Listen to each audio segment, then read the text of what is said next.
तो आओ यार शुरू करते हैं बिना किसी बकचोदी % मैं आज एक वेबसाइट पे सर्वे पढ़ा था 51% पाकिस्तानी इंतजार कर रहा है कि वीज़ा लगे और वो बाहर चला जाए। तो गाइस मेरे साथ एक सर मौजूद है, उनकी तरफ चलते हैं, उनसे बात करते हैं। अस्सलाम वालेकुम। वालेकुम सलाम जी। सर कैसे हैं आप? अल्हम्दुलिल्लाह, आप कैसे हैं? अल्हम्दुलिल्लाह सर मैं ठीक। नाम आपका सर? वकार नज़ीर। सर करते क्या हैं? मैं बेसिकली कॉर्पोरेट कंपनी में हेड हूँ प्रोडक्ट का। माशाल्लाह वेरी नाइस। सर अगर मैं बात करूँ पासपोर्ट की, ग्रीन पासपोर्ट अपनी एक टाइम के अंदर अपनी एक वैल्यू रखता था।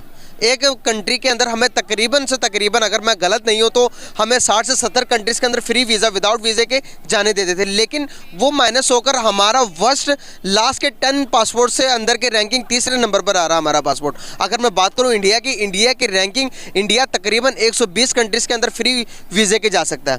क्या वजूहत है कि वो डेवलप हो गया, हमारे पासपोर्ट को डे बाई डे जंग लगता जा रहा है? क्या वजूहत है? आई थिंक मुझे नहीं पता कि आप लोग you'll be able to play this या आप ये कम्प्लीटली चला सकेंगे, but unfortunately nobody cares from your government, nobody cares your establishment, nobody cares bureaucracy, nobody cares अवाम ऑल्सो नोबडी केयर्स। तो हम एज अ कॉम हमें फ़र्क नहीं पड़ता, तो पासपोर्ट इससे भी नीचे चला जाएगा, माइनस में भी चला जाएगा, किसी को कोई फ़र्क नहीं पड़ता। हम जैसे लोग अवेयरनेस के लिए बोलेंगे, आप अवेयरनेस के लिए वीडियोस बनाएंगे, पर at the end of the day independently पाकिस्तानियों को फ़र्क नहीं पड़ता। हमारी अपनी हरकतें ऐसी हैं, अगर आप किसी ट्रिप पे जाते हैं, UAE जाते हैं, मैं UK 10 साल रहा हूँ, तो आप ओवरऑल इनकी हरकतें और चीज़ें देखते हैं, एज अ कम्यूनिटी देख लें, एज पाकिस्तानीज़ देख लें, तो हमारी हरकतें ही नहीं ठीक हैं। और माशाल्लाह वैसी हमारी गवर्नमेंट की भी हरकतें हैं, दे डोंट केयर, उन्हें फ़र्क नहीं पड़ता इकॉनमी के क्या हालात हैं, लोग बदहाल हैं, बिलों के बदहाल हैं, पासपोर्ट से बदहाल हैं। तो मेरे ख्याल से कोई एक चीज़ नहीं है जो सही हो रही है। तो ये भी होता रहेगा, हम और मार खाते रहेंगे, कोड़े खाते रहेंगे, टाइम शैल गो ऑन, जब तक जो है चल रहा है, अल्लाह ही चला रहा है इस मुल्क को। यकीन करें कि दुख से कहना पड़ता है, अगर मैं बात करूं 1999 में हमारे फॉरेन रिजर्व और इंडिया के रिजर्व तकरीबन इक्वल थे, लेकिन अभी देख लें हमारे फॉरेन रिजर्व कहां पर आ गए हैं। हमारा फॉरेन रिजर्व अगर मैं बात करूं 7.8 बिलियन डॉलर से, अगर मैं बात करूं इंडिया के 5.16 बिलियन डॉलर्स के फॉरेन रिजर्व हैं, इतने ज़्यादा। अगर मैं बात करूँ कंपनीज़ की, हर एक कंपनी इंडिया में जाकर इन्वेस्टमेंट करने में इंटरेस्टेड है, पाकिस्तान में कोई नहीं आना चाहता। क्या वजूहत है? आज तक सर अलमिया की बात यह कि हम टोयोटा, होंडा ये तो यूज़ कर रहे हैं, सुजुकी, अपनी कोई कंपनी को हमने रेफर नहीं किया कि मेड इन पाकिस्तान हो, हम सारी सैम्पलिंग करते हैं। क्या वजूहत है कि डाउनफॉल पर इसी वजह से तो नहीं जा रहे? क्या वजूहत लगती है आपको? असल में देखें, जैसे कि आपने फॉरेन रिजर्व्स की बात की है, तो पाकिस्तान के इस वक्त जो करंटली फॉरेन रिजर्व है 6.5 के हैं, और आप इंडिया के ऑन दी अदर हैंड देखते हैं तो 500 बिलियन है। और आज की डेट में हमने $200 मिलियन की एक पेमेंट रोक दी है, और हम PIA की और IATA की जो इंटरनेशनल एविएशन की पेमेंट्स हैं वो भी नहीं कर पा रहे। तो क्यों हो रहा है? क्यों? इसलिए हो रहा है कि हमने एज ए इकॉनमी डेवलप ही नहीं किया।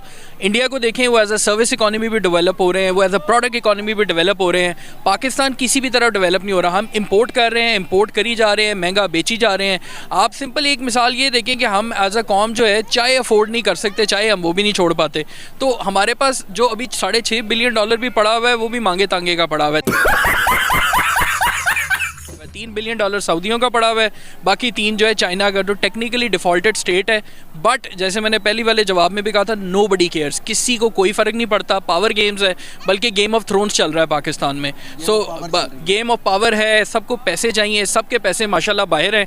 कोई 12 अरब रुपया 6 महीने में कमा लेता है, आवाम जो है वो वहीं की वहीं है, तो बाकी सब बाहर जा रहे हैं, they are having fun. Pakistani जो है वो यहीं पर बैठा हुआ है, और जो हुक्मरान पाकिस्तानी है वो बाहर चला जाएगा। तो nobody cares, it's perfectly fine. Economy जो है भड़ास निकल गई है, इकॉनमी का बेड़ा गर्क हो गया है, सब महंगा है। हमें मसला है कि जी गाड़ियाँ महंगी, हर चीज़ महंगी, यहाँ बनता क्यों? यहाँ कैसे कुछ बनेगा? कमीशन हैं, ईज़ ऑफ डूइंग बिजनेस नहीं है, वन विंडो ऑपरेशंस नहीं है, आपके पोर्ट के ऊपर आपकी LCयाँ जो हैं फंसी हुई हैं, माल क्लियर नहीं हो रहा। आज की लेटेस्ट न्यूज़ ये भी है कि आपकी दवाइयों बनाने के लिए भी आपके पास चीज़ें नहीं हैं। तो माशाल्लाह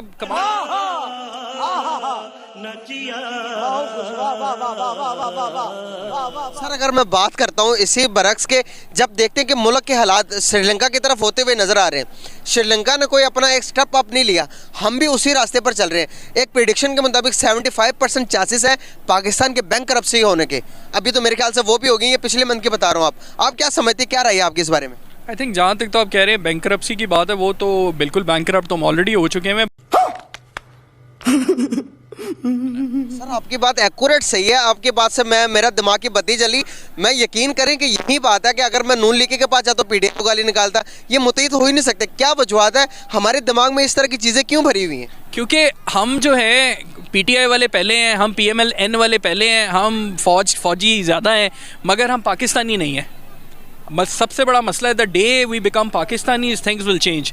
तो जिस दिन पाकिस्तान का मतलब क्या, ला इलाहा, वो एज अ कौम जब हमें समझ आएगा, हमें लीडरों को समझाने की ज़रूरत नहीं है, हमें किसी के पीछे जाने की ज़रूरत नहीं। एज अ पाकिस्तानी मैं ठीक हो जाऊँगा ना तो सब ठीक हो जाएगा। मगर हमें उम्मीद है कि जी मियाँ साहब लंदन से आके कोई दवाई दें, खान साहब जो है ना और कोई 2-4 गोलियाँ खाएं, या कोई फ़ौजी सरबरा आके जो है ना हमें होश दिलाए, तो हमें नहीं आनी। एज अ पाकिस्तानी हमारा तो यार प्रॉब्लम। बस आज के लिए सिर्फ इतना ही।